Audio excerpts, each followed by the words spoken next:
How to transcribe with Otter.ai. So first go to your Otter.ai dashboard, and then next is there are two ways to transcribe your audio here.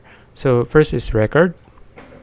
Click on it and then allow the use of your microphone. Okay, so for example, you're in a Google meeting, right, or a Zoom meeting. So as you can see, while using the Zoom, it can transcribe all of the audio that it can hear. So if I just want to stop this, just click on stop recording, and now you have a transcription here. So if you want to import an audio, just click on import, then click on browse files, and then I'll just use this example file here. Double click on it, and then it will transcribe, and then just click on go to transcript. And as you can see, now this is just the transcribed file.